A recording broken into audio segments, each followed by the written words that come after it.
kan ujung mata kita ngeliatnya goyang-goyang, kurang ajar nih. Aku pertama kali pikir lagi gempa bumi kan pernah kan? Jadi kamu berhenti sholat emang gempa-gempa gitu. Kok nggak apa-apa cuman ini tetap begitu. Aku baca ayat kursi Allahu la ilaha illallah wal hayyul qayyum gitu ya sampai akhirnya bangunin suamiku. Dan suamiku terlalu sering untuk mendengar gangguan teriakan aku. Audio Jungle.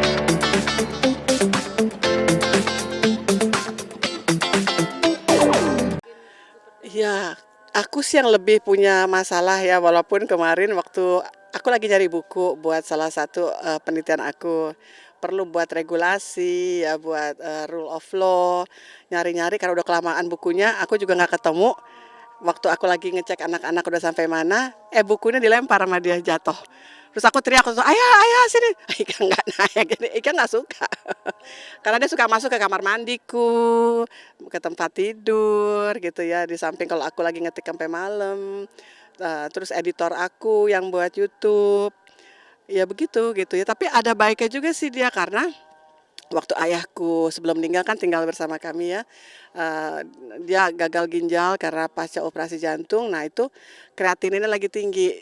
Nah waktu itu kita punya itu masih bekerja tuh tingtong apa namanya bel CCTV 3 kali tingtong keluar nggak ada orang. Lama-lama kesel ini apaan sih gitu loh. Terus waktu aku balik ayahku tuh matanya udah yang kayak gimana mulutnya udah mau jatuh. Nah akhirnya aku peluk ayahku supaya nggak jatuh kepalanya kena lantai gitu ya. Jadi dia kayak ngasih tahu gitu. Terus juga ini pembantu-pembantu yang nggak sholat suka didatengin gitu. Jadi betul-betul kayaknya sih itu jinnya Islam ya. Tapi apapun kan jin ya. Dan dalam Islam kan kita nggak boleh berhubungan setelah Nabi Ismail ya. Itu terakhir kita umat Islam wabil khusus dilarang berkomunikasi gitu. Dia tahu ada tapi dia cuek dia nggak mau terganggu. Emang ada ya maksud tapi kan aku ciptakan manusia dan jin kecuali untuk tunduk kepadaku. Allah, Intinya kata itu aja. Allah. Jadi emang ada mereka gitu loh. Ya sudah, tapi alhamdulillah aku emang nggak termasuk orang yang nggak bisa melihat dia. Istriku nih Dari dia, kecil. ya, Tapi jadi makin dewasa makin saya hilang ya. sangat kalau dia cerita sama saya mendengarin saya menghargai karena saya tahu juga gimana orang yang bisa melihat. Saya nggak bisa lihat sama sekali. Tapi ya begitu kan biar bagaimana yang namanya Aku suka panik sih. pemilik rumah itu saya nggak boleh kalah sama yang begitu dong. Itu maksudnya. Jadi malah saya duduk deh di situ. Nantangin nih kan ya. Nantang, bukan nantangin sih, tapi emang nggak This bisa lihat this is jadi our emang house gitu. Ini rumah kita. iya apa ya maksudnya emang ada lah. Emang iya kan? Emang itu ciptaan Allah. Sebetulnya, Mbak Tapi Mas, biarkan aja ini dia udah urusan dia gitu. 30 tahun kita di sini bersama dia. Makanya kita punya nama buat dia si Monyong. Karena bolak-balik gangguin kita monyong lo gitu loh. Lo lagi gitu loh. Ya. Dan si pembantu kita tuh yang supir yang baru itu berapa kali dia naruh kunci di tempatnya yang biasa itu disembunyiin. Iseng tiba-tiba kuncinya tuh Iya. ada di dapur dekat tempat panggang roti. Nah, itu kan nggak penting ya, tapi kan bikin orang susah gitu loh. Terus enggak, dia enggak. Maksudnya kalau antara ngimpi sama sadar itu ya pernah. Dia nggak pernah ngomong sama aku. Cuman buat saya ya itu nggak bisa dibilang begitu kan, mungkin aja mimpi gitulah. Dan memang ya kalau yang ada kemungkinan yang nggak masuk akal itu sering terjadi, tapi saya orangnya nggak mikirin yang kayak gitu karena emang apa aku nggak ya boleh dibilang nggak perhatian dan tidak suka lah. Tapi saya emang tahu mereka ada, bukannya aku menolak keberadaan mereka, tidak. Mereka ada tapi kita saling menghargai aja udah gitu. Kalau buat aku saling menghargai, jangan mengganggu.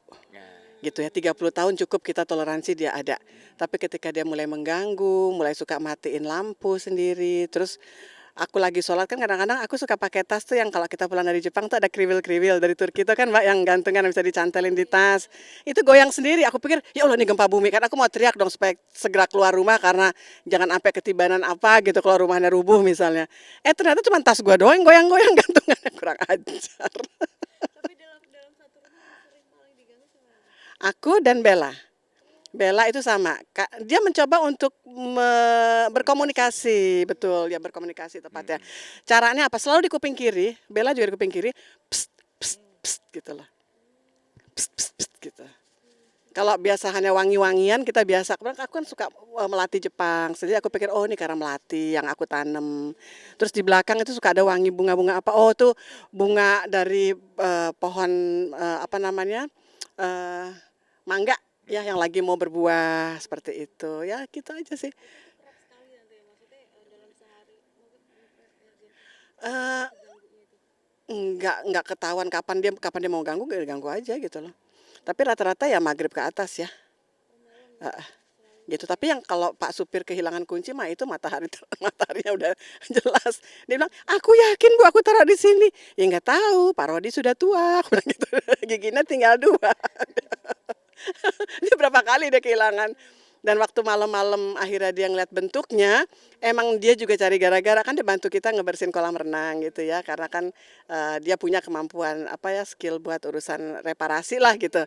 Dia ngerjainnya tahun jam berapa? 24.00 kan nyari gara-gara, ngapain juga ngisi kolam renang jam 24. Heeh.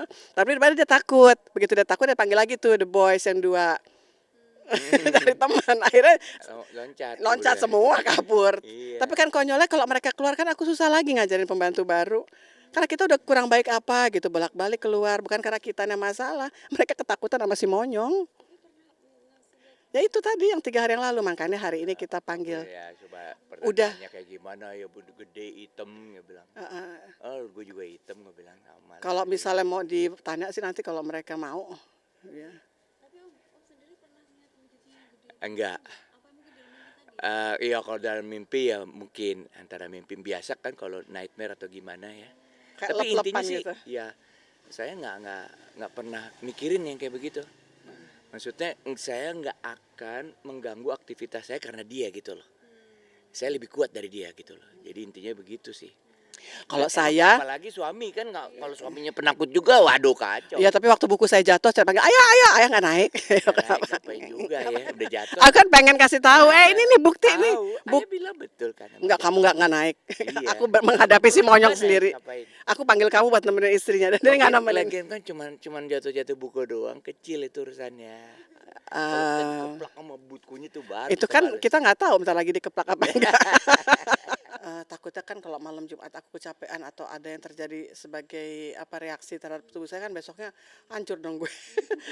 Bisa lemes atau demam sakit. Jadi aku pikir ada 1 hari spelling gitu ya. Jadi hari ini kami dapatnya namanya Ustadz Ismail ya. Aku sendiri belum tahu, belum kenal, belum pernah jumpa darat. Dapat dari keluarga Bu Ani Dedi di samping rumah. Mereka itu sekitar 10 hari lalu merukyah rumahnya. Jadi rupanya yang namanya kita beri nama si Monyong itu kayaknya satpam kompleks karena dia pindah-pindah ke rumah Bu Ani juga Mila ya. Jadi Mila yang ngasih nomor Pak Ismail ke tempat Bu Cecil yang dia kan Chinese ya, Katolik gitu ya. Jadi ya numpang aja gitu. Aku belum aja nanya ke tetanggaku yang Chinese juga nih Pak Irawan sebelah yang agamanya Konghucu kalau nggak salah ya. Di sana ada orang Bali juga kan, dulu bekas orang Bali, mungkin juga mereka ya kita nggak tahu ya kan patungnya banyak di situ. Kebetulan orang yang bersangkutan urusan sama KPK, jadi sempat lama kosong gitu dan anaknya udah meninggal sih. Tapi intinya rumah itu jadi kayak rumah hantu, Mbak lihat nggak? Yang sebelah kiri yang gede kosong, pojok yang jadi kayak banyak sampah daun gitu. Jadi mungkin lari-lari ke sini nih, cari induk induk semang baru. tapi tante si monyong ini sudah nempatin di sini tuh kalau menurut tante sendiri kira-kira berapa Sejak kami tinggal di sini, kayaknya dia udah ada. Jadi kita juga rada lumayan terbiasa sama gangguan-gangguan kecil. tapi lebih parah beberapa Iya, kok kayak bukan si Monyong yang kita kenal. Apa ada Monyong 2 yang datang kan kita nggak tahu ya. Karena emang dulu sering ada pengajian di sini sama Bu Nenok Warisman ya. Ibu Tri Utami yang penyanyi dulu waktu masih pakai hijab ya, kita sama-sama satu pengajian. Tapi berjalannya waktu aku udah lama nggak bikin pengajian di rumah ini sejak ayahku meninggal. Jadi mungkin juga peringatan ya bahwa rumah ini kami sholat sih semua. Tapi kan pembantu belum tentu itu. Yang keluar masuk kerja di sini belum tentu, supir kita nggak tahu. Tapi kayaknya sih sholat ya. Walaupun mungkin dia agak punya pegangan aku nggak ngerti ya ngapain bersihin kolam renang jam 24.00. Ada pertanyaan besar juga. Cari gara-gara. iya tapi tante sendiri memutuskan untuk rumah mau rencana di Rupiah apa sih Saya kepengen aman ya umur segini udah nggak kepengen cari gara-gara dengan hal yang nggak keukur. Ini nggak terukur ya. Kayak misalnya si Pak supir berapa kali kehilangan kunci motornya karena dia tiap minggu pulang ya nengokin istrinya. Dia nyari kemana-mana, tiba-tiba ada di balik vas kembang di situ. Tiba-tiba di sampingnya mejanya Ciki. Terus Ciki ditanya, Mbak Ciki ini kunci saya? Saya juga nggak tahu siapa. Siapa yang naruh sini? Nggak tahu. Pak supir di belakang. Aneh aja gitu. Jadi ada hal-hal yang buat aku ini nggak lucu lagi, nggak wajar ya. Khususnya ketika ada berapa kali makin sering pst, pst, sebelah kiri lagi selalu. Dan Bella pernah pernah dapat pst, pst gitu juga. Terus lagi sholat aku kan suka pakai ini lagi nggak pakai kiwir-kiwir aja nih, besok aku suka pakai gantungan gitu loh. Kalau aku dari Jepang dari Turki gitu ya, jadi suka ada gantungan. Nah tiba-tiba kan aku suka kalau ini taruh di depan agak nyamping, tapi kan ujung mata kita ngeliatnya goyang-goyang, kurang ajar. Aku pertama kali pikir lagi gempa bumi kan pernah kan? Jadi kamu berhenti sholat emang gempa gitu. Kok nggak apa-apa, cuman ini tetap begitu. Aku baca ayat kursi Allahu la ilaha illallah wal hayyul qayyum gitu ya sampai akhirnya bangunin suamiku. Dan suamiku terlalu sering untuk mendengar gangguan teriakan aku. Yang sering banget itu di mana sih lokasinya? Atau Pindah-pindah Mbak, tapi waktu kejadian di pojok situ. Terus tiba-tiba dia pindah di depan musola. Bisa di kamar mandi, bisa di kamar. Kayaknya ini ya.